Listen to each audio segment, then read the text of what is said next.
What's up, everybody? I'm Inevitable, and today we're bringing you a special episode of the War Report. Today at 2 p.m. Eastern, 11 a.m. Pacific, and 7 p.m. Greenwich Mean Time, for all you fellas across the pond over there in Europe, we have the finals of Season 1 of the Community Clash coming to you guys.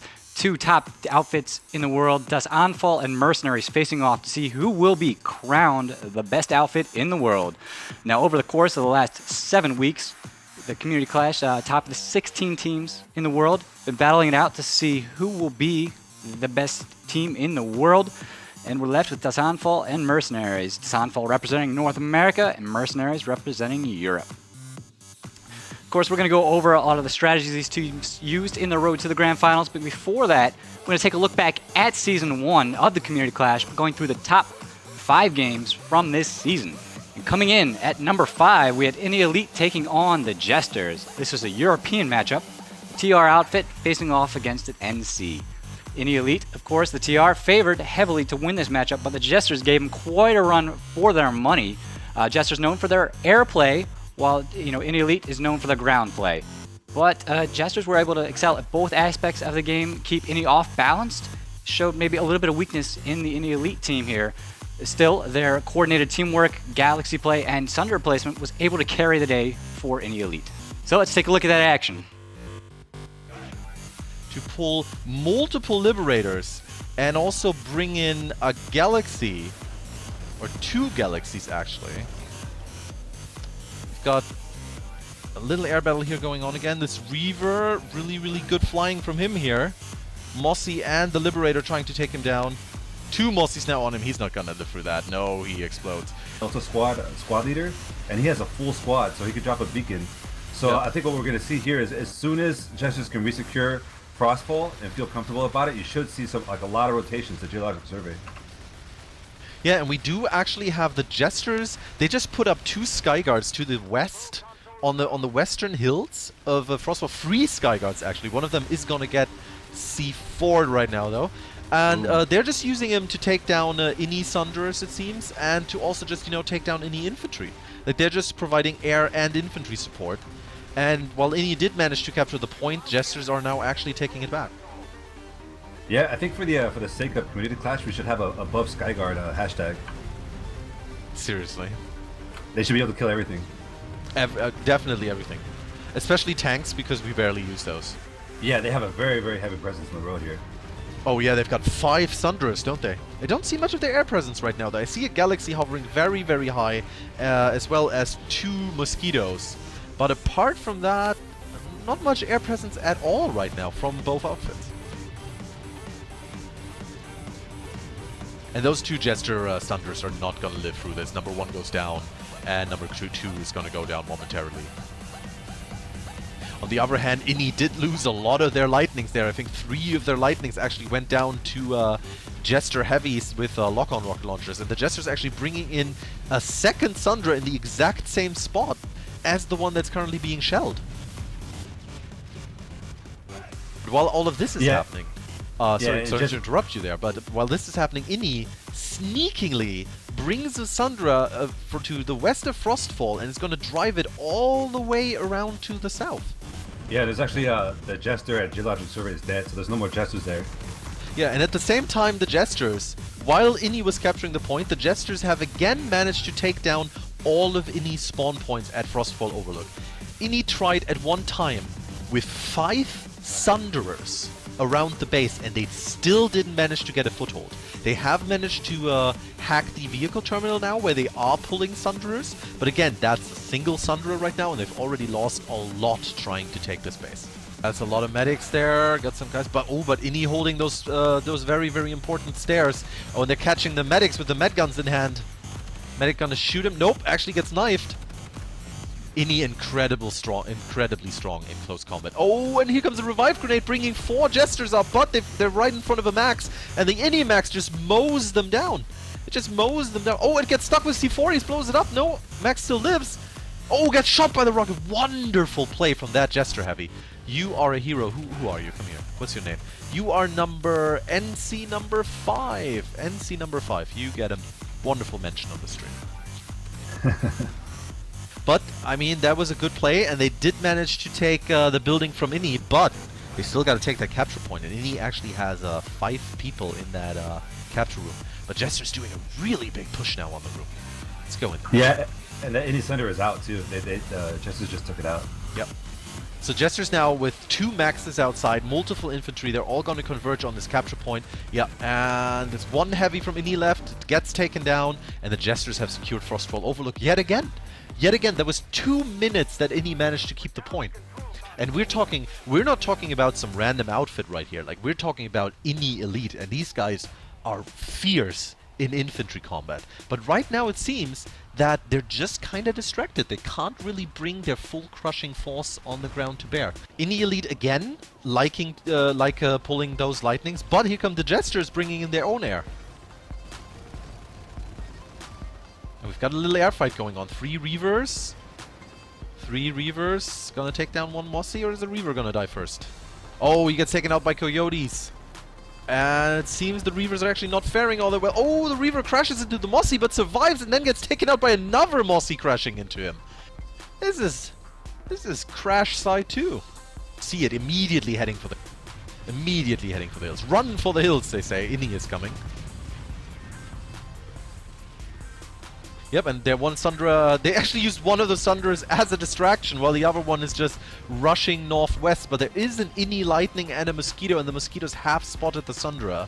The Jesters are pushing over 2 sides, actually. Most of them going into the double story, which I like. That's a good approach. Woo, 1 minute to go. This could be it. Yeah, here they come, though. Here come lots and lots of maxes. 4 maxes of the Jesters. They need to get in that capture point. But Inni is not letting them. Inni's not letting them at all. We've got an Inni infiltrator right here. Jesters bringing their dead back up, but they're not going in the point, you guys. You've got 40 seconds. You got to go in. And here they go. Here comes the big, big push. And they're charging. Oh no, just 1 max charged in. The other maxes are going another way. What is happening at this capture point? Are they even going to make it in? Are they going to make it in? No, for the most part, Jesters were wiped out. No, they're wiped out. 25 seconds remaining. I fear the Jesters are not actually going to be able to get back in here. Inni's got air superiority right now. Everyone who comes out of that spawn room gets bombed. The Jesters now in a desperate trickle attack from the spawn rooms, running directly for the capture points, throwing res grenades, anti-vehicle grenades, everything. Probably some flashbangs too. Heavies run in there, but the maxes take them out. And with 1 second, and Inni takes the point 2-0 with 5 minutes remaining in the match. Inni won, but Inni did actually have drivers in. So Inni again putting up a repair Sundra directly underneath the bridge on the southern edge of Geological Survey Camp, which is actually a pretty good point. Yeah, the Jesters actually spread really thin here at Geological. I mean, they're doing a 4 or 5, man counterattack on point, but I don't know if it's going to be enough. Well, right now the Jesters forces on the point are a little spread thin. They only have about 4 people together in the northern side. Jesters now actually managing to turn the make the point flip. No, Inni seems to have managed to stop them. I don't think you can actually hit it with rocket pods unless you get into a very specific way. But the Jesters, crazy as they are, they love to pull those Sundras. They just pull a Sundra, a dual Fury Sundra, park it right there, and then start shooting the Inni Sundra. And now they're C4ing it, Inni Sundra burning. Just like 1 more hit or something. Here comes a medic, throws C4, runs right in, gets taken down. Gets taken down. Inni Sunder's still up. At the same time, yeah, actually, I've been looking for it, and that's a brilliant position for the Sunder. Yeah, it's the best position I've seen so far on this base, honestly. Bring in 4 more Sunders. This is the battle of the ground hogs.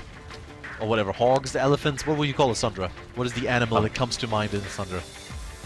I'd say rhino. This is the rhino. Okay, this is the battle of the rhinos in this battle right here. And Inni bringing in another 3 Sunders after losing another one. So that was 7 Sunders. 7 Sunders, maybe even 8 Sunders. I think there's another one coming. And they're going for the same point again. And this is really exciting to watch because, I mean, it's basically Inni's match to lose. They could have committed 24 to Frostfall, but they're like, no, screw that. We're going to fight because we're fighters, so they're pushing the geological survey Yep. when they really didn't have to. At the same time, of course, Jesters is always putting them under pressure. There hasn't really been a single time where Inni is just...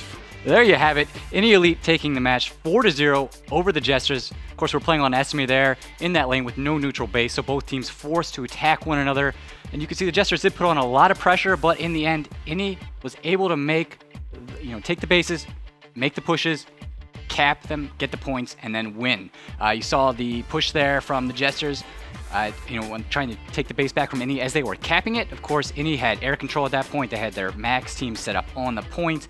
Quite an easy time of it, stopping that max crash from the Jesters. That's really what helped Inni make it through. They got 2-0 at half there, and then of course in the second half they would get another 2 points. And you could see from the clips just how they positioned those Sunders under the bridge. Really, great placement and great play from Inni Elite that carried them through over the Jesters 4-0. And then coming in at number 4, we have No Nonsense Gamers facing off against Sturm Grenadier. We're on Esmir yet again, and 2 Matheson outfits facing off against one another. Now, Sturm Grenadiers, known for their strong ground play, really good at the infantry side of things, and pulling their armor. No Nonsense Gamers features a lot of combined arms play. So you're going to see everything from the infantry to the vehicles to the aircraft. And, this is a very, very close match, 0-0 at the half. Sturm Grenadiers came out early on with a mix of Sunders and Skyguards, were able to repel that NNG air. Really stalled the offensive from No Nonsense Gamers there. And Sturm Grenadiers was able to keep it a close match for a while, but at halftime, unfortunately, No Nonsense Gamers made a very nice pivot, and they were able to come out in the beginning of the second half, destroy the Sturm Grenadiers' armor, and then take control of the skies yet again, pound the ground of Sturm Grenadiers from the air, and take the game. So let's go ahead and take a look at that action on Esmir. In the back, they were able to get NNG's medics down and keep those revives rolling. It looks like we have another call coming in here for... And they dropped all on the roof here. They're getting ready to come in. They're taking multiple routes. You see they're forming up on the doorways, trying to time it, but SG's just running right outside and engaging them. Oh man, they trickled in too far. A lot of them got split up. There were some that came on the north door, the east door, the west door. They were just getting all kinds of messed up, and they weren't able to make a major push onto the point. Yeah, and it's interesting to see how this base is set up right now. You actually engaged and distracted will allow you to be able to come in and fully function on a base. Look how many Sunders they have, dude. And they're just rolling them in using their practice parking maneuvers, coming straight in through their known passages. Let's see if we have any tank mines ready this time. Oh, we saw 3 just get blown up. Ooh, you can see NNG just drove their lightning straight in there, almost a kamikaze. Here comes some NNG libs to try and clear it up. They've got a lot of bodies down there on point from NNG trying to hold it. That invade did not go the direction that I imagine SG wanted it to. Well, it looks like they were able to trade their lib for all of those Sundies with their Gal as well. So NNG may have came out ahead. NNG still has a Sunder at the A point at my Frostfall Outlook. I'm wondering, have they forgotten about it? Or are they just, I mean, I know they're making some major pushes onto geological as well. They're trying to defend. But... Yeah, and doesn't look like he was quick enough there. Let's see if SG is going to get that last hurrah to hold out on the point until the round runs out.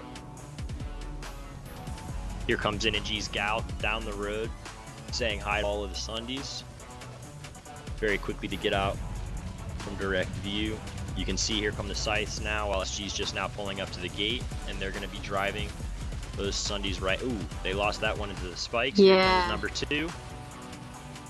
The Sunders are getting a little bit split up as well. Looks like he lived by bouncing off the wreckage of his fallen comrade. Although, he's on fire. Here comes the 3rd one, and they're going to need to repair it to get that up. Oh, destroyed. They did get the... Ooh. They have 1 left, 1 survivor. Here comes the Gal now to add a little pressure to this. They're finally bringing it around. Let's see if those mines pay off. Hero Sunday, you can do it. Oh, dude, he's dodging rockets left and right. You know, he's keeping himself quite maneuverable and up to speed in here. He's got a little practice now, and I would imagine with how much they've been here. And I just want to let you guys know that NNG has quite a few guys at the A point at Frostfall. They have about 4 maxes and a couple infantry. And they are flipping the point. Yeah, looks like they finally just got that last SG Sunday down, so this is their time to turn around and push back. And we're off. Here's the start of the first round. Both groups are rushing straight out. You can see SG's taking the back terrain route again directly to Frostfall. And it looks like we are going to have a little bit of intercept from NNG. They're dropping a couple bodies on Frostfall. They're kind of hanging out with their gal too. This is the race. It's who can get to the base first. It looks like NNG is going to try and do that containment. They're engaging right now with a huge armor column coming down the road, and you can see they had a lib coming in as well in the distance. SG's only got this gal up front right now. They do have infantry on the point with a couple maxes, but no softies. They're just trying to work their way up. Looks like NNG is getting cleared off a little bit of this point, but they do have their gal outside, and they can easily reinforce. Looks like SG's finally got some Sundays, but they're already engaged on the road by NNG's armor column. And we still have SG fighting for the point with that last max. And Engineer looks like he just got dropped though. Couple res grenades, looks like they were BS. Yes, NNG starting with ground. That was not something I was expecting. No, but you know, that comes back to that boxing the opponent in and really controlling the battlefront. NNG is going to try and do that containment. They're engaging right now with a huge armor column coming down the road, and you can see they had a lib coming in as well in the distance. SG's only got this gal up front right now. They do have infantry on the point with a couple maxes, but no softies. They're just trying to work their way up. Looks like NNG is getting cleared off a little bit of this point, but they do have their gal outside, and they can easily reinforce. Looks like SG's finally got some Sundays, but they're already engaged on the road by NNG's armor column. And we still have SG fighting for the point with that last max. And Engineer looks like he just got dropped though. Couple res grenades, looks like they were BS. Yes, NNG starting with ground. That was not something I was expecting. No, but you know, that comes back to that boxing the opponent in and really controlling the battlefront. You know, you can see now NNG is making a concentrated push up with that armor, the Sundays, and their air. You can see SG's having to make that decision we just talked about earlier. Do they shoot up or do they shoot down? Let's see how NNG takes advantage of this. Oh, we have this armor versus armor battle that's going on right in the middle of the road here. Here comes that air support. Just like we mentioned, SG's having to make that decision. They're starting to take quite a bit of damage. You can see they're cycling the Sundays around. Ooh, they just lost one there. You can see NNG's backpedaling, trying to maintain their front line and let SG come into them. You see they just lost another Sunday. They're down to 3. Their Galaxy has to run back. He's like, I'm getting out of this. He's trying his best to take out some of these Reavers, but he's gonna have to push back. You can see the Reavers are engaging both the Gal and the Scythes. A couple of the Reavers are going down. They're working on that Gal still. They got one Scythe down. There's still one up with the Gal. You can still see SG's pushing on the point now. It's still in VS control, but it's soon to be contested. VS is about to lose their Gal. Those Reavers are finally getting in there. How many Reavers did that Gal just take out? I wasn't able to count how many he got, but I'm pretty sure I saw 5 Reavers come from SG, and it looks like he's on the ground still alive and repairing. This is a very persistent Gal. But, give it to SG, they distracted their air, and now they are on the A point, they have it back, and they have a bunch of maxes as well as infantry, and they're trying to get some revives out here, but NNG is still putting the pressure on the A point. Well, you know, you can see they were able to distract. That was really nice. As you're seeing them encroach onto this space, they're doing a great job of utilizing these crystals and these rocks, but one of the Thunderers is still getting taken down. They know where the other one's at. He's booking it, he knows. He's got to get some more support from these other tanks. Yeah, you can see NNG's just playing it safe, sticking together, moving slowly from the bridge to chase SG around. SG's trying to push and pull up, but they're not really focusing their fire and trying to, you know, directly engage what's attacking them, and they're losing a lot of their power right now. And this is probably not the best location for Thunder either. He's pulling up right next to their spawn point. What? No, and you can see he's getting attacked by not only the air, but the spawn itself too. But there are people on point now, so you can see it. SG was able to get a lightning up there, get softies on the point. They're getting and under control now. So let's see, they've got a couple Sundies there, again, directly outside of that spawn room, but they're repairing it. Let's see how they're able to control this and contain it themselves. SG's got to bring in some more support. They need some more infantry at this point. They need some more either spawn beacons or sunders to give themselves a little bit more. Well, there you have it. No Nonsense Gamers taking the win over Storm Grenadier. Now you can see Storm Grenadier likes their vehicles. They were able to take their Sunders and Lightnings in to the point quite a few times there. Really gave them the upper hand in those battles on the point. But when No Nonsense Gamers air was allowed to shine, they did shine. Well, shine they did. I mean, they were able to, pound the Sunders from the air, keep the infantry off the point, and take out those scat maxes that the NC had that are so strong in close quarters. So, No Nonsense Gamers moving forward, definitely really, have to see how they utilize that air. Of course, that takes us to number 3. We have Any Elite facing off against Red October. This is a TR versus TR matchup fought on Indar, 2 mirror matchup, so the 2 outfits will have to switch off, one playing TR in each half. Of course, Red October, known for their air power, in the Elite, as we mentioned earlier, known for their ground game. And the question of the matchup would be, could any Elite find a counter to that Red October air? And they would have to employ several clever tactics to do so. Let's jump into the action.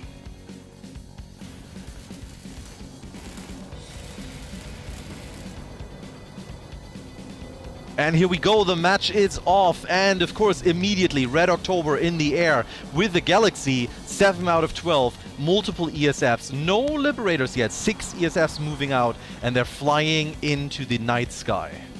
And over on any side, I'm only seeing about 4 Scythes at the moment, and 1 sideways flying Galaxy trying to get to Howling Pass as fast as possible. Here comes the Scythes immediately. We're going for an immediate air battle. One of the Mosquitoes already crashed. The Scythe crashed. I think he jumped out though. He had ejection seat. Here comes Innie's Galaxy being attacked by Red October's Galaxy. And of course, as we all predicted, Innie's Galaxy just dropped out. As we all predicted, air battles going on left, right, and center. Scythes flying against Mosquitoes. 5 Mosquitoes going at that Scythe. Poor bastard. And Innies, they're all over the A point at the moment, but they're really exposed to that Mosquito fire. As soon as they take down that Galaxy, they're going to be focusing on all those troops up there at A. They sure are, and right now I don't see much of Innie's air left. That one Scythe is being attacked. He's just blown up. I see VS Liberator and 4 more Scythes. There is a massive air battle going on. Innie is not going to back down without a fight in the air. But right now, I think Red October is definitely in the advantage here. But Red October actually moving in with Lightnings. I think what is a Skyguard? Yes, there is a Sky. 2 Skyguards actually moving in, but being immediately shot by the AA. Yeah, that's a really wise move at the beginning here, and it looks like there's a Sunday up on both sides as well at the moment. Yes, indeed. We have an INI Sunday, who I think is, here he is on the western side, just hidden inside the tower, which I take it they hacked the terminals, pulled it, and brought it into the tower. Did they do? Ooh, it just got blown up though. Innie just lost their Sundra. And here comes Red October capturing B and C. Yeah, it looks like Innie's being pretty conservative. They are still staying up there at the A point. They've got about 10 people up there. I don't know if they're going to be moving down. They seem too cautious to keep moving. But they really need to. They can't cap this base the way that things are going. Do you think they're pulling back and they're just kind of regathering? Well, they're troops, already doing it, because here push? comes a Mosquito, 2 Mosquitoes and a Liberator, and they're moving in on that lone Scythe of Innie. Oh my. Yep, and by the way, Innie has already hacked the terminal at NS Material Storage and moved a Sundra in, because they know that they are going to capture this base in just 10 seconds, and they're leapfrogging. Leapfrogging. And but that's right a great now, move. It's just unfortunate they got spotted by all that air, but that's exactly what they need to be doing. Yep, it is what they need to be doing. That Sundra is going to go down very, very fast. I think it is down, actually. Yes, it is. So right now, they are capturing the point. They've got a spawn beacon, which I think their squad is just going to drop in immediately because they need to. Yeah. But right now, Red October, they have the air superiority above this base. They're going to bomb everything. We've got a huge air battle going on right now. over Howling Pass. Ini moving in with their air, and they're doing it. They love doing it. They love the air, and they're holding Howling Pass quite well. So, and it's material storage. Those two air forces are going to clash right above it. We've got Red October still defending it pretty well on the ground, but I fear that if Ini manages to take air superiority over this base too, then they're going to capture it quite quickly, like they did with Howling Pass. But I do see a lot of Ini scythes going down. Yeah, and while they're doing that, they've got three Sundies on the ground. I don't exactly know why, to be honest. That's a little pretty... it just seems too tight, to be honest, to be really efficient. Well, it is a lot, but one of their Sundras just got C4'd by Red October. As always, Alpha Squad going very, very deep into the battle. But Ini needs those Sundras. I mean, they're in terrible positions. One of them is right on the road, but they're taking the point, you know, because Red October right now is just kind of stuck inside the building, trying to defend to the south, and they're totally forgetting about the capture point in the middle of the base. Yeah, that's a good point. They've got it again. Ini have the A point. And Ini also seems to have complete air superiority right now. Again, Red October bringing in a Prowler, but that's not going to help you much if it gets taken out by enemy air. Ini has completely changed everything around. This is pretty much a mirror match. They basically they went from air superiority for Red October to air superiority for Ini, and now Ini is not quite sure how to respond because they're just getting completely overrun in the air.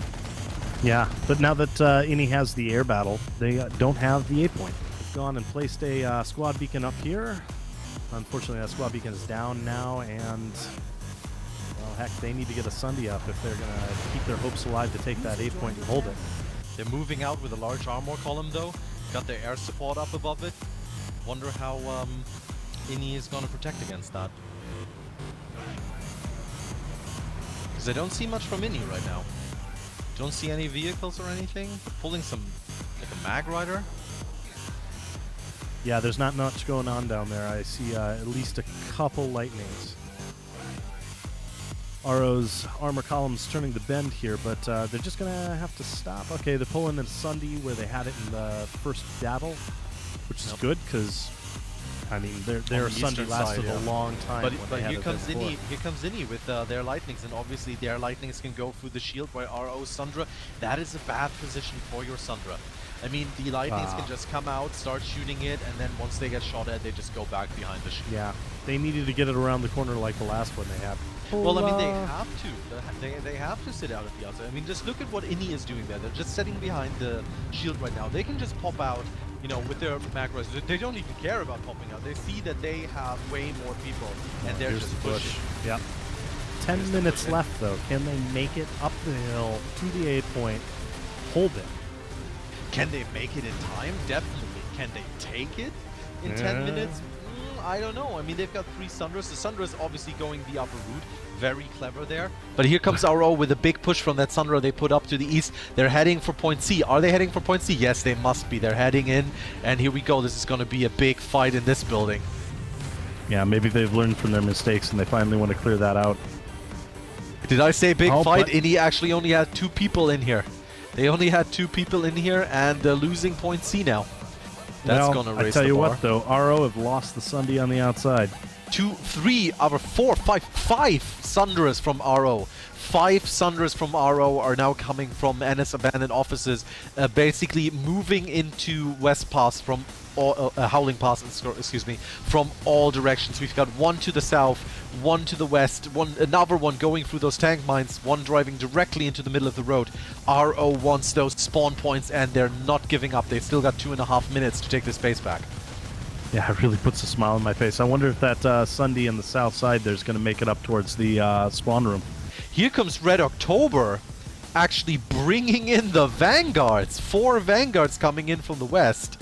Ini actually had to abandon their lightnings because they needed infantry on the ground.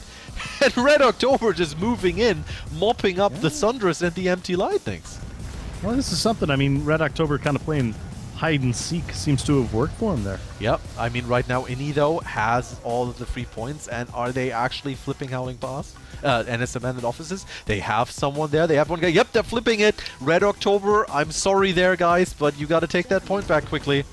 Which they're doing immediately. They've got 3 people. They're flipping it back immediately. So that EMP that didn't grenades, last long. flashlights, everything.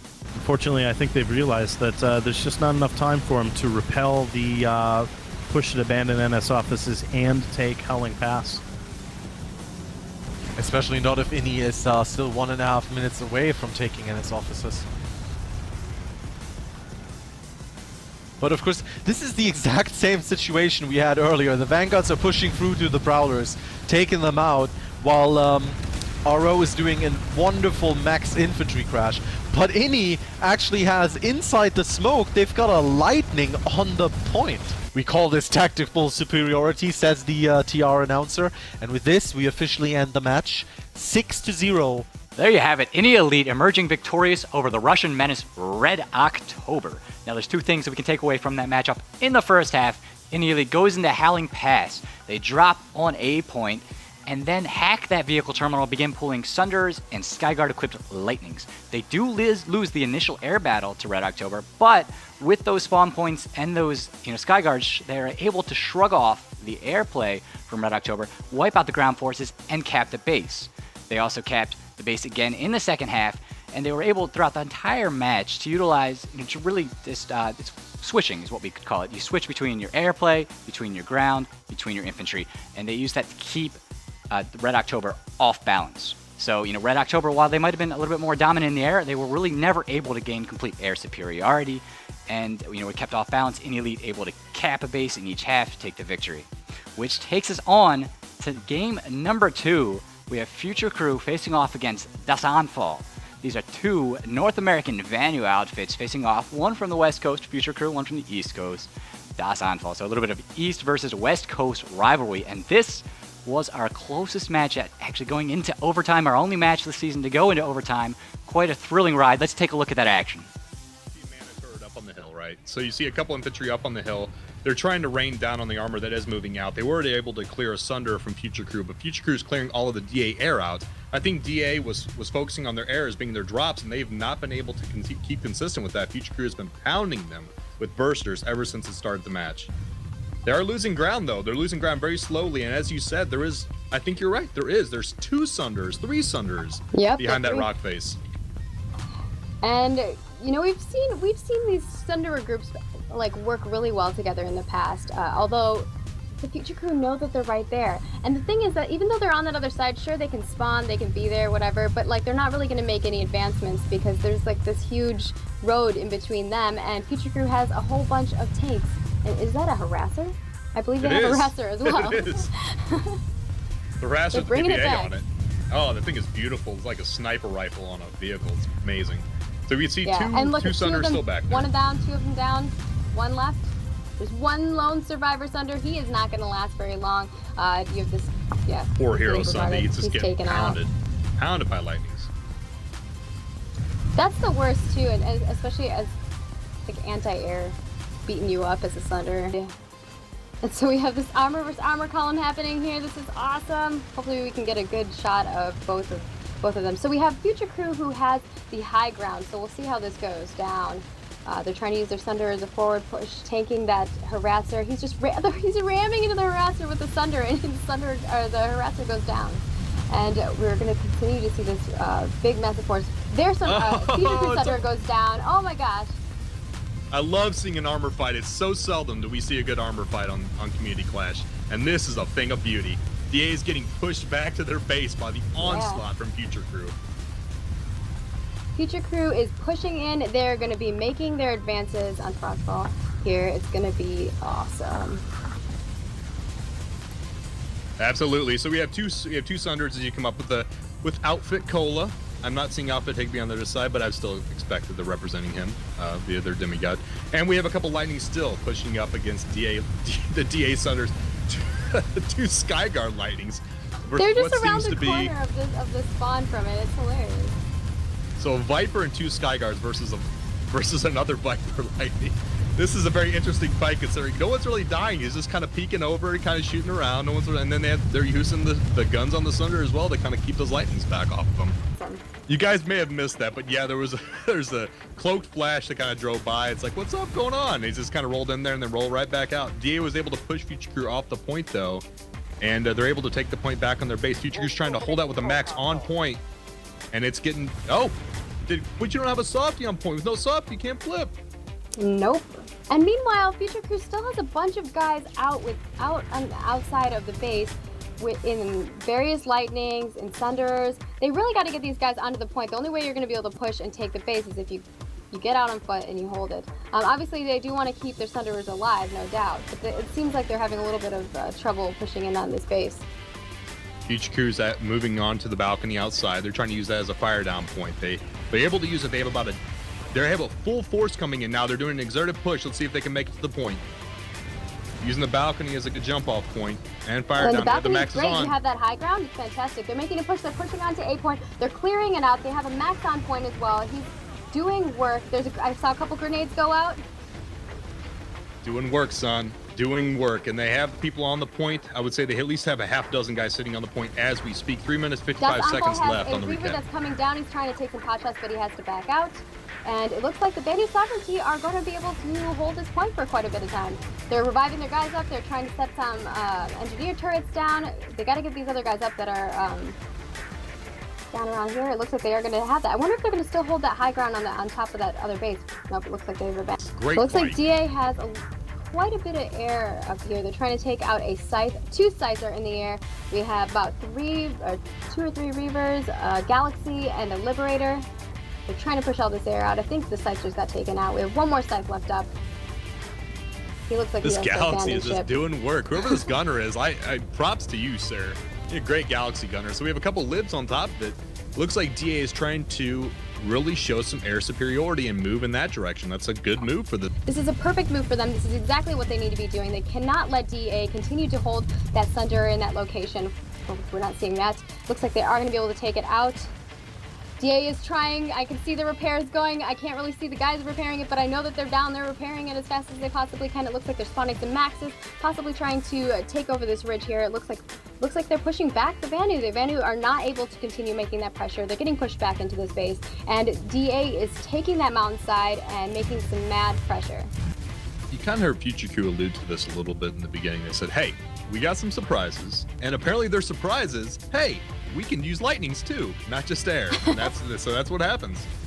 We're seeing a great stalemate fight, though. Future Crew did grab 3 Geological lightnings Survey. right now. 3 lightnings versus this 1 lightning from the DA. They're totally wiping him out, running over him, going off camera, so I can't really see it. He's trying to hold out, but I don't think he's going to make it. No, he blows up. There's also, they're utilizing their Galaxy as well. The Galaxy is getting a little bit bombarded by this Reaver that's coming in. Oh, and their Galaxy goes down. What a trade, a Galaxy and a Lightning. Future Crew lost their Galaxy.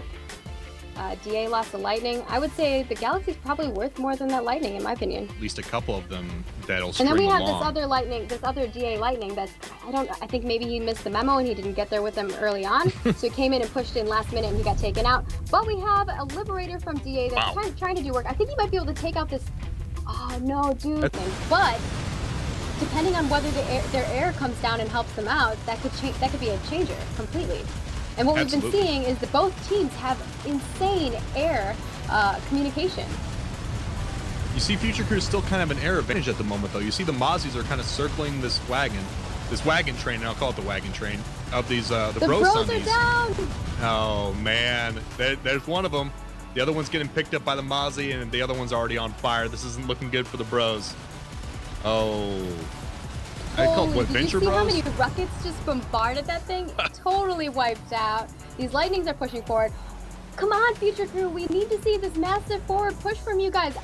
Even on a TR, like they're not even on their home empire. They're playing TR right now.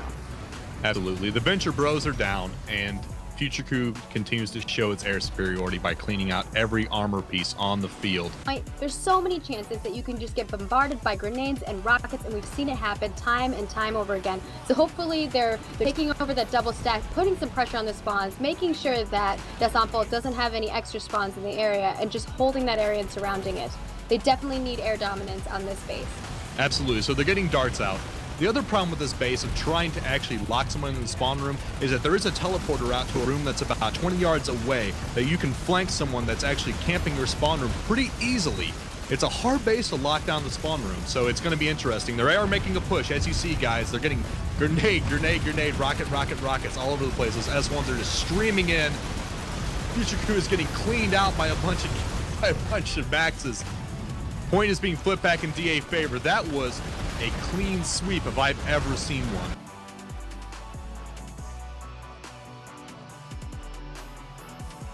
Well, there you have it. Dasanfall able to take the win over Future Crew in overtime. Of course, neither team able to cap a base in regulation. Interesting enough. Two very well matched outfits, very even fight there, and just unable to make a push, get on the point, and then reinforce as they were taking losses and then hold out and cap the base. So, very even gameplay. Of course, the overtime on the traverse there, Dasanfall able to get the upper hand, take the win, and move on to the regional and now the world finals. Definitely great things to look forward to from both of those teams as we move forward. And coming in at number 1, our countdown, we have Mercenaries facing off against Any Elite. It's Miller time, guys, as we have the European regional finals. And quite a match this was. Two very evenly matched outfits, as well as the last two, Future Crew and Dasanfall. But these guys, we actually had scoring in this, matchup here. It's our first and only match of the season where both teams were able to put points on the board. Of course, Mercenaries is known for their really strong infantry play. They have a great max that they use. They play NC, of course, and so you can get those maxes inside on the point. Very hard to shake them, to get them out, to take them out at such close quarters battles.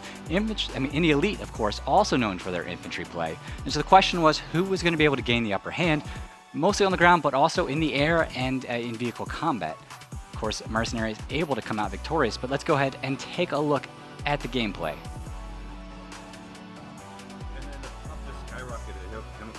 MCY had a heavy rotation. They're being really, really aggressive right now. Yeah, they need to be. I mean, they just want these bases, right? And they have pretty much half of Alpha Squad and some other people inside the base. And I really wish that I had night vision cam right now. Because I think that right now, Ini has massively spawned on Hyoka Chemical, and they're coming in and they want to secure the point. Now, can they get through the smoke? We don't know. I see MCY with a lot of heavies and quite a few engineers, not all that many medics actually, which I'm a bit weirded out by. Because why would you pull that many engineers if you only have a spawn beacon, so you can't actually bring in maxes? Would have expected more medics there, honestly. Yeah, but there's actually a lot of odd stuff on this match. I mean, Any Elite for some reason is still sticking to their armor column. Like they're rotating back to Hyoka Chemical, but what are they gonna do? I mean, there's people on point, and you can't shoot through walls, No, you can't. And at the same time, MCY is bringing in the Vanguard, has a Sundra deployed to the northeast, and is bringing in their Reaver too, but it seems actually that Ini has managed to get close to the point enough to flip it. So it did turn neutral, but MCY kinda interestingly defending the upper area of the base, because Ini has to go from the spawn room over that bridge. But I guess they're taking the other approach now from the ground into the actual capture point room. Then again, MCY is still holding strong here with just one squad. So now the question is, where is Ini's infantry? Oh, here they come, just as I asked for that. Taking out all opposition on the ground floor, moving in on the point while MCY is busy at the top room there. Yeah, and there's a lot of straight choices. I mean, MCY actually is pretty much all heavies on point. They have very few support classes, so I mean, once Ini comes in, they could just whittle them down over time. But they're still losing, like 3 or 4 minutes on the clock. Yeah, they the top room now after clearing it. There's only 2 MCYs left in the base. Not a full push yet, though. They're not overcommitting. And now they're going. Here come the maxes. 3 maxes going in. 1 max going straight for the point. And MCY rushes the point and drives Ini back. Yeah, and he's taking a huge risk here because they're not committing as many to this defense as they can. They have 4 or 5 people out of Chimney Rock, maybe hoping that they could recapture Hyoka Chemical. For some reason, and he still has 6 or 7 people committed to armor. I really don't know what's going on. It seems a really odd choice, especially at the stage of the game with 1.5 minutes left for this base to be capped.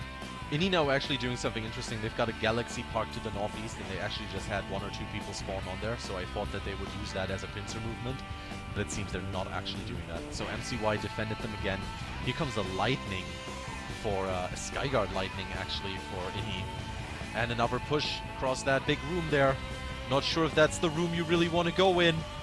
There's only 2 entrances there. That's a meat grinder for NC Maxes, if I've ever seen one. Yeah, they're chewing up those Ini like nothing. Yeah. Here comes Ini with 1 max. Hero max, we're gonna follow you.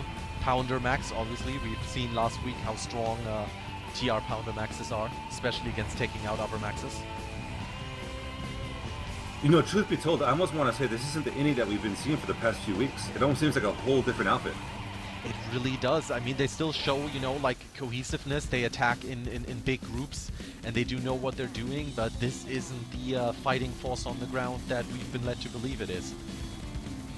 Very, very weirded out here right now. I mean, they are taking down MCY very, very well right now, though. I like how that Pounder Max is pretty much exclusively focused... punches out an Infiltrator, as I say. Yeah, just beautiful punch. Is exclusively focusing on taking out other Maxes, and Ini does manage to resecure the point with very, very few seconds remaining before MCY would have captured the base. Beautiful capture there. But now they have to hold it for another 3.5 minutes. Exactly. I was about to say, yes, they recapture the base, but they're far from an ideal situation here. I don't think they're very comfortable with where they're at right now at all. But it's like the old military axiom, you know what I mean? Like your first plan of action, once you actually, you know, reach into conflict, doesn't survive. And for some reason, Ini doesn't learn from that. They're still sticking to their armor. They're still doing some really, really odd decisions here. Yeah. They're really hamstringing themselves. At the same time, I haven't really seen a lot of air from Ini right now. We've got 2 Liberators and a Reaver for MCY just kind of hovering over Yoka Chemical. Yeah. Now, the interesting thing to note about that initial air battle is it seems to me that Ini willingly gave up the air to be able to pull more armor. Because a lot of the Mosquitoes dropped at Yoka Chemical to pull armor. Interesting. And they're even pulling more Skyguards now. They are, yeah, which is very, very weird. I mean, we did talk about how the Ambush lane, and we've even seen a Burster Max. We did talk about how the Ambush lane, of course, has better hiding spots and so on for your AA. But then again, having 3 Skyguards in the middle of the road is not really what I would call a hiding spot. And again, they are Skyguards, they only have a certain range. And MCY doesn't really care about them that much because they're just landing their Reavers on top of Aoka Chemical, blowing up Ini's Sundra there. Yep, but while that's happening, Ini has about 5 people on the 8 point at Chimney Rock Depot, and they have a motion sensor up, so they're ready to defend this place. Well, they better, because MCY just noticed that, and they're landing their Reavers, and they're going in. Now, unfortunately for Ini Elite, the 5 people I just noticed are all infiltrators. They're all this is exactly. Have you seen that video on the Reddit where all those infiltrators uncloak? This is pretty much what's happening right now. We have 5 infiltrators sitting on the capture point, and whoever comes in there is gonna get shot. Oh, here comes a flashbang though, and I bet they're gonna throw an EMP. Yep, here comes the EMP taking care of the self and all the shields. MCY going in, losing those 2 people. Yeah, and MCY is, I mean, it's awesome to watch because they're not just pushing from one doorway, they're pushing from multiple angles. Oh, we've got Stalk. Oh, but MCY pushed in, taking down the last Ini infiltrator. Very, very interesting tactic they had going there, I must say. But MCY just immediately uses EMP grenades to completely flush them out of that tactic.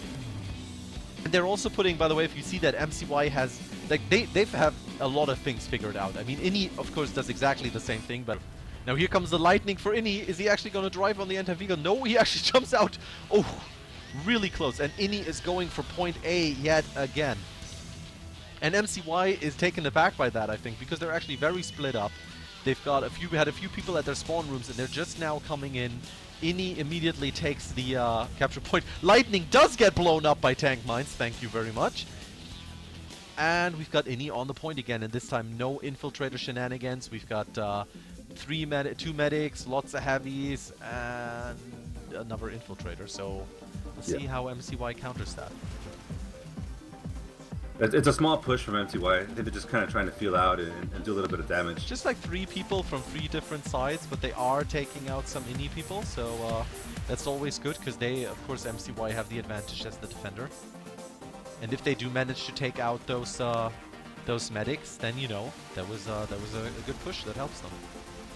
Yeah, and actually, aside from actually it's Alpha Squad at Chimney Rock Depot. Aside from that Alpha Squad, INI Elite still has a lot of people committed to the Heiko Chemical Hex. I mean, they're finally coming over with armor, Skyguards, Prowlers. Yeah. I see a Flash, but they still have multiple people, so they're kind of taking their time here. It's a little more methodical than I'm used to seeing from INI. And MCY is now gearing up for the push to take the point. They're bringing in 1 max, and they're just pulling all their guys together. You can see it on the mini-map there, and they're bringing in overwhelming numbers against INI, and here we go. Yeah, here you go. Going in. Would you call it the steel wall? Well, this is a steel fist. Right now, I would just say they're taking steel bricks and throwing them at people's heads. Then again, INI has the heavies and everything, but it's so hard to defend, you know. I mean, Mercenaries, of course, have all the specialty grenades. They're throwing in EMP grenades, which you just can't properly hide from. They're throwing in flashbangs and smoke. It is very, very hard for INI to defend against that. Yeah, I think a lot of it has to do with you never really want to defend a point from inside the point because you're susceptible to grenades. Yeah. But it's very difficult to actually get crossfire set up out here because of all the rocks. You get flanked easily. Mercenaries actually unable to just run in right now, being held back really, really well by INI. Here comes a concussion grenade though. Maxes rush in. Let's see if the Fury can take out. No! The Max just rushes through, takes out the Flash driver, runs into cover behind the Flash for reload, and fights against the TR Max. Who's gonna win? TR Max goes down. MCY Max, it's still up. It has like 10 hit points or something. And MCY retakes the point. Absolutely amazing. Never seen anything like that. Like that flash right there, and the Max just rushes for him. It's especially at this level. I mean, let alone that they can't capture the middle base in the next half. I mean, it's pretty much an uphill battle. I mean, huge, steeply uphill battle for INI.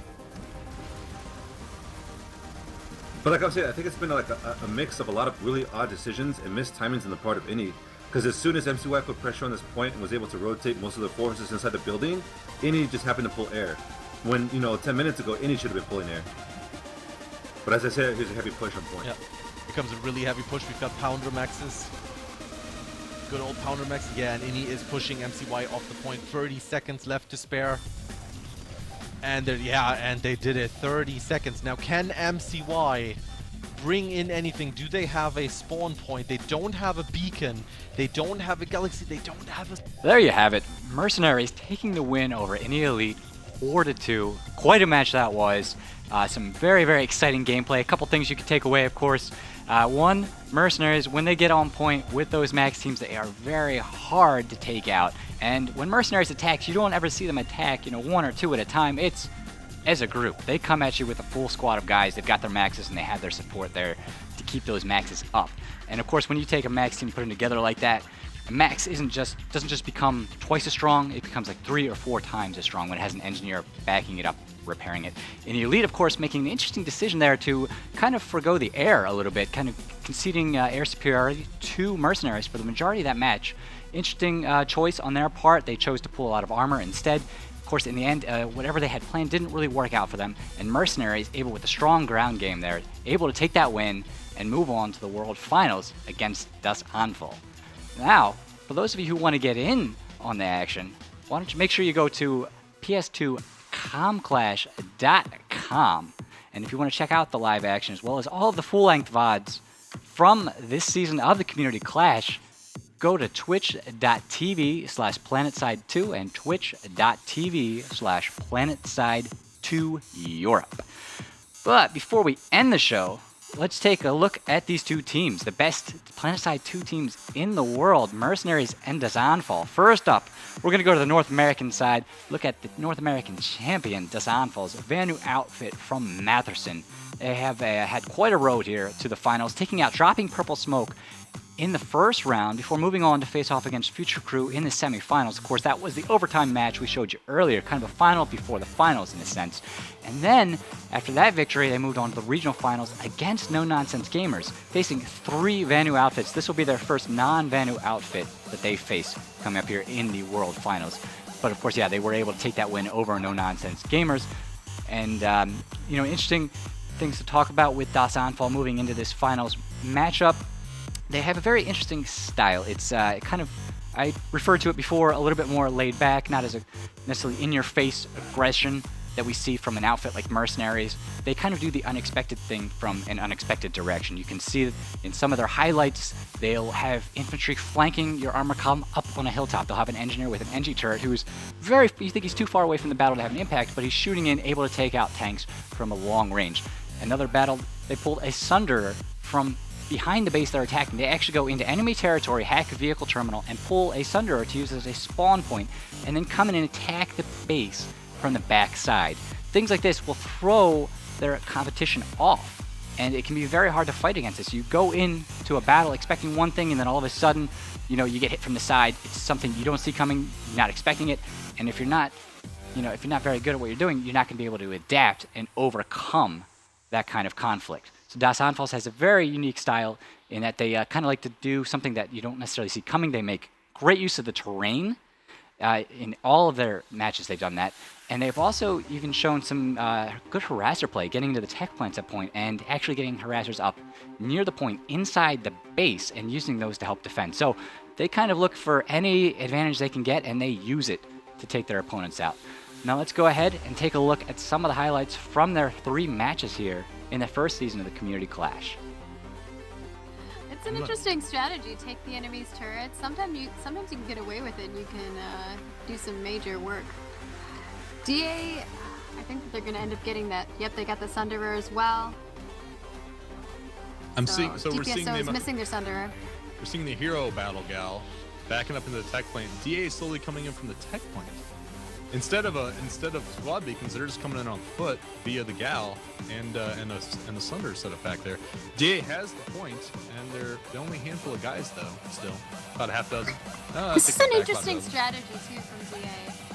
They know that they know where the spawn point is at Maotech Plant. They are watching over it with their galaxy, but they're also spawning guys. So it's an interesting strategy to kind of like back hop them on spawns and just kind of farm that. So you saw DPSO kind of get all their guys into the towers for defense. They were expecting everything from that side. They had the armor on that side. And DA's like, we might just go around the back. And they kind of rolled in the back door, and now they're coming from the back door. DA doing a great job at the back door. Oh, man. I'm being a little immature here. So I'm wondering how well they're going to be able to hold at this point. Come on, DPSO. I'm trying to cheer for you. It's making it rough. So, at Mile Southeast Gate, you have a spawn room. DPSO, I should say, has a spawn room that's really close to the A point. They can kind of walk across this bridge and make their way back to the A point. So, it should be pretty easy for them to get this point back if they make a push for it. Which it looks like they are. They have a max in there, right? Yeah, they do. DA's they're trying to set up a Sunny in the back too to kind of pin them between. They want to take DA and surprise them from the back. They don't want DA just rolling in the back without any sort of defense. So they're setting up their own Sunder behind it, and they're going to use it as their own spawn point instead of their main spawn room. DA is using their squad beacon again. They have their squad beacon up. They're dropping it right at the top too. Yeah. But DPSO is waiting for that. They have a couple LAs. They're going up there to clear it off. DPSO is finishing the squad beacon now. No more squad beacons for you. Good. That's what I want to see. Come on, DPSO. You can do this. You know where they're spawning. Get rid of their spawns. Take them out. Make sure you're holding the points. Don't let them hold the points for too long. You've got to get those timers down. I mean, they're cutting it close, right? We saw some really intense tank versus tank battles. We've seen the lightnings of NG kind of cleaning up what is left of DA. The Mag Rider's still back there. DA has been pushed effectively off the road of Chimney Rock. And I'm wondering if NG is going to be able to get their ground forces in on that point before they finish the cap on DA's favor. That vehicle looked like it just flipped 360 and exploded upside down. That's interesting graphical bug or graphical anomaly. I saw a flash run straight into that whole lightning column and just get totally obliterated. My goodness. So NNG definitely displays ground dominance. They've cleaned out what was left of the DA ground. DA switching back to air though. You see the great old battle gal there, their staple battle gal that DA is so well known for, and they're moving and they're able to keep NNG kind of off the base a little bit by using that galaxy. They're also utilizing that bridge with a bunch of infantry, but they've slowly been pushed forward. They have a very limited amount of time left on this, though. They're going to have to move if they want to get this back before. So we reversed. So we rolled this backwards, and 30 seconds left now in DA cap time. NNG doesn't look like they have the ground forces to get up on that point yet, so this might be 2 points already on the board for DA. 20 seconds left, and I'm not seeing a massed NNG force yet moving in. They're trying to use lightnings to fire through the door, but that's not going to cap the point, guys. Come on. They need to get some infantry in here and quickly. What they can do is they can just hold out here. They got about 7 minutes left on this in this round. If they just hold out, don't let DA get any more points on the board. They can push out in round 2 with a strong front and try to take on Chimney Rock. Absolutely. So you're seeing what's left, or you're seeing some DA squad members moving out along this rock face, trying to clean out what is left of the NNG Mag Rider armor column that came through earlier. The point is going back towards NNG has the better of it in the last minute or so they're able to kind of keep DA off this point to a certain extent. But DA has been just hounding them, just constantly hounding them. NNG is not able to come up with breath, and it's causing them to have a rough time with it. But both teams are playing both ground and air at the same time, so you're seeing full combined arms as we play this. Ground, or you see a couple of ESFs from both sides trading shots over above the base, and I'm only seeing one beacon up at the moment. Looks like DA is going to try to approach from the north a little bit and move around. There is that approach from the bottom of the basement to the north, so I guess they could use that. Yeah, they've been keeping everyone busy in the air. There's a mad air fight going on, so not a lot of contention on the A point, which is what they need to be doing in order to get more points on the board on DA's side. On NNG, they really need to clear out this area and start making a push for the next base. At least send someone to that forward base, put some pressure on them. We haven't seen any of that yet. You see NNG using that lib to their advantage, and they're kind of cleaning up what is left of some of the DA ground force at 30 counted down on this, or just around that. And I'm not. Oh, here it comes. Here comes the NNG push. Come on, baby. Max fall. Oh! That harasser is cleaning up. Oh my 2 gosh. harassers. The Oh harasser boy. murders, just like as soon as they're flying up in the sky, just murdered by harasser. That's the worst fate.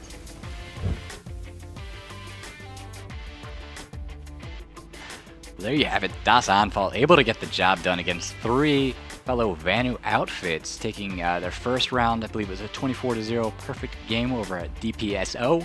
Then, of course, the tiebreaker over Future Crew.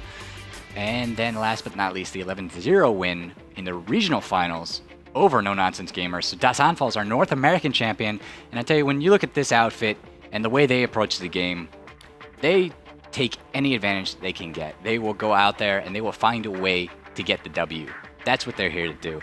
They can, either attack you straight on, or they can go around to the backside, like I was telling you earlier, come in from an angle you didn't expect them. They will use anything that they can to their advantage, and that's what a champion will do. They've got the harassers in there on the point.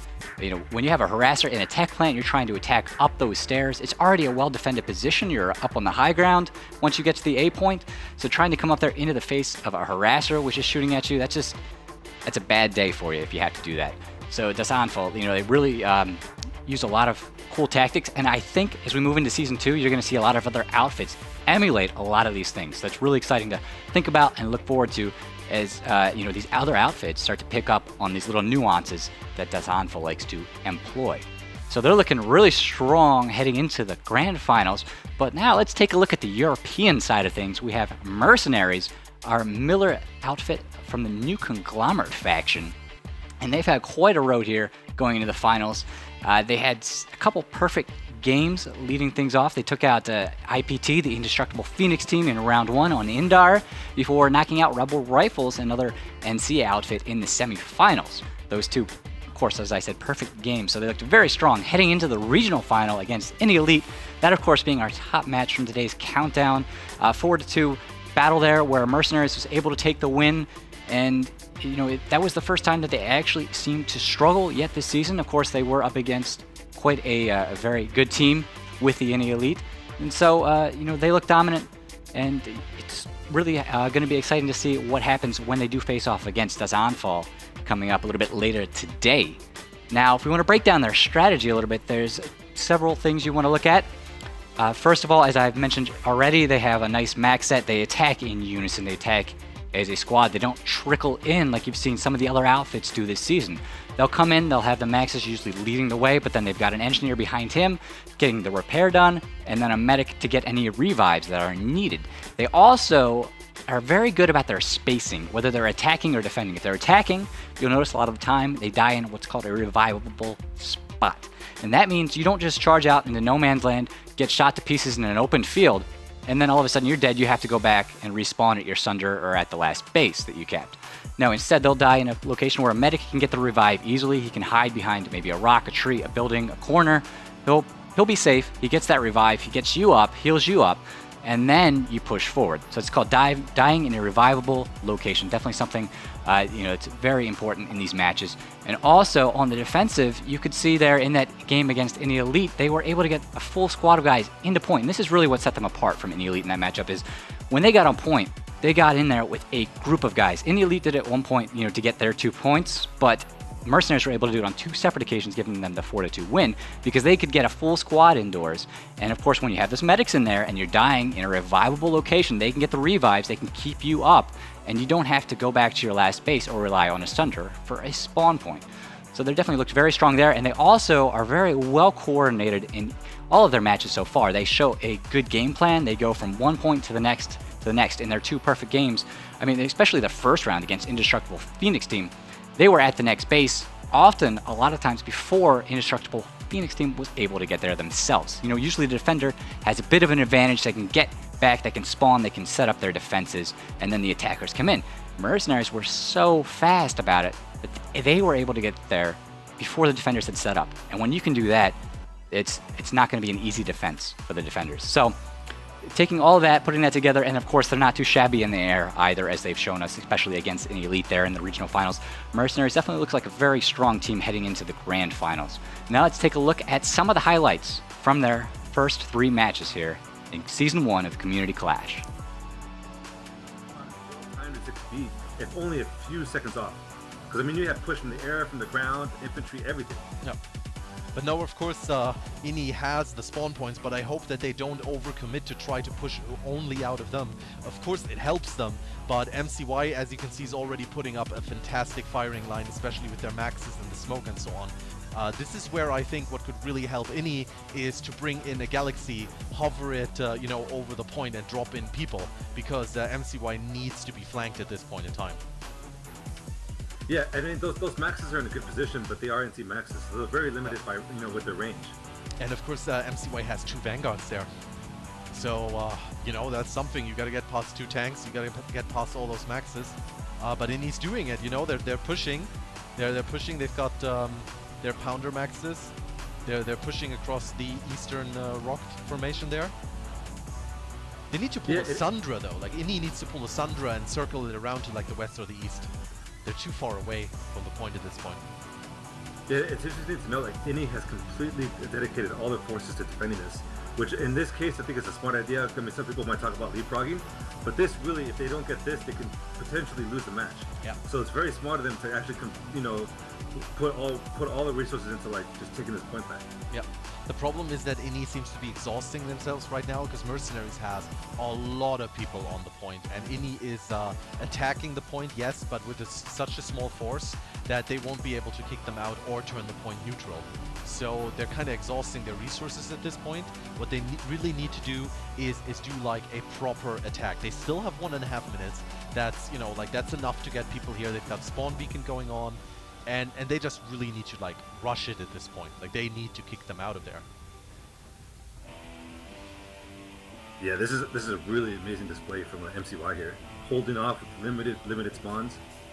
Yeah, MCY bringing in the Sundra now too. This is actually the problem that Ini is facing right now, because MCY, like right now they only have a spawn beacon. Like that's their only spawn they have right now. They're bringing in a Sundra, and once that Sundra stands, you obviously, as we all know, you respawn faster on a Sundra than you do on the spawn room. The Sundra is also, you could say, in a better position than the spawn room. So Ini, even though they're the defenders right now, poised to attack the point, but I'm not exactly sure what they're doing there. well, they have 3 Sky Guards next to 1 or 2 Prowlers, and I feel that they're trying to set up the Prowlers in such a way as to, I don't know, shell the capture point or the spawn rooms rather? Because if I set my camera down here and I zoom in a little bit, I can see the spawn rooms. I'm just not sure how much that's going to help them. Right, and then not only that, but the point's actually protected by that little cup of rocks. Yep. But they don't care because they just send the Prowler in right there, while Ini also has an infiltrator on top of the capture building, putting down motion sensors.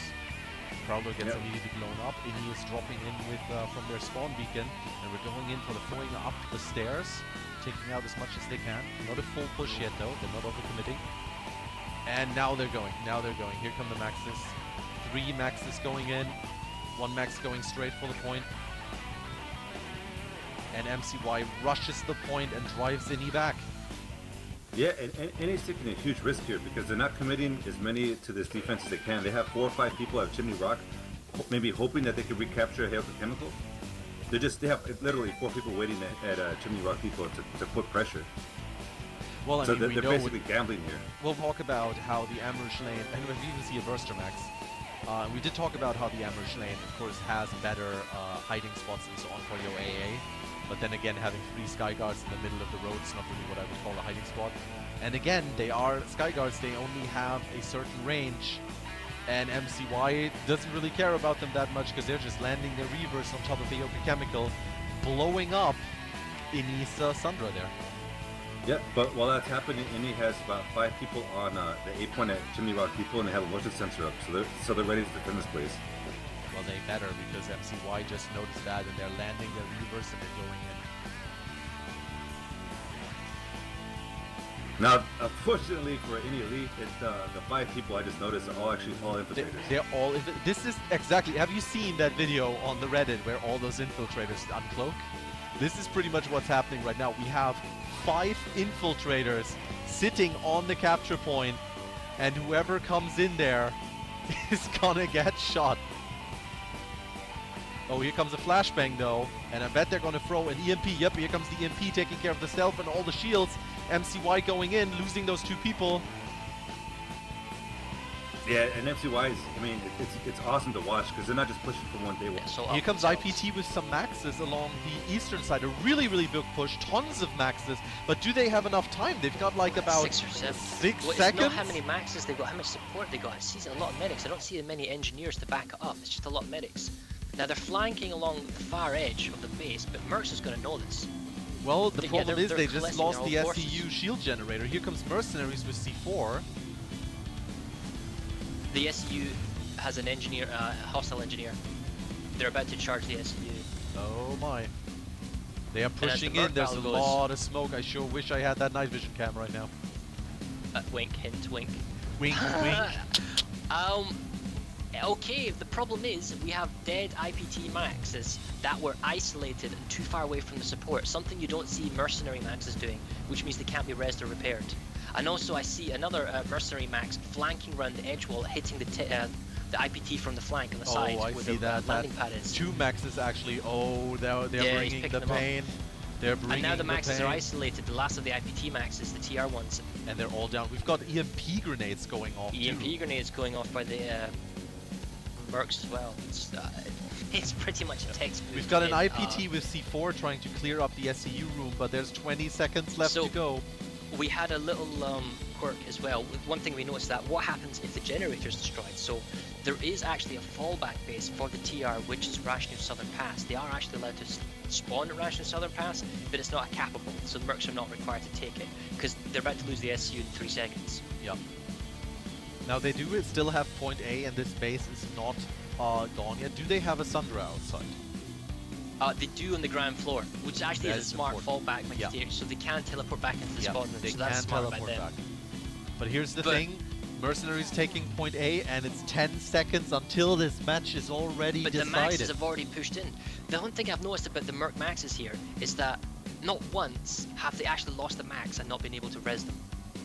Crazy. You know, it's good. And with that, Rush New Biolab changes faction to the NC. That's 5 points to the Mercenaries, meaning they're now at 12 points. That's an overwhelming win. So there you have it, ladies and gentlemen. Two very strong teams heading into the grand finals coming up later today. Of course, Mercenaries and Dasanfall about to face off here. And, you know, I do want to apologize real quick there. I did say Mercenaries had 2 perfect games, but their second round matchup was actually a 13-0 win over Rebel Rebels, not 18-0. They were unable to cap, not Amp Station. Just put that out there. But now, let's take a little bit of a deeper look into this matchup. What are some of the weaknesses, some of the strengths, some of the things to look for as we head into this grand finals? And I think, you know, one of the big things you got to think about is the air game. If you look at the Future Crew Dasanfall game, there was air, of course, involved, but it wasn't as dominant as, say, some of the other matches. So are these two teams so evenly balanced that both air groups are able to kind of waylay each other and allow the ground forces to go to work? Or is one side going to gain the upper hand? We haven't seen these two teams face off before. We don't know exactly how strong each air squadron is on each side. How strong are the pilots? How are they going to match up, of course?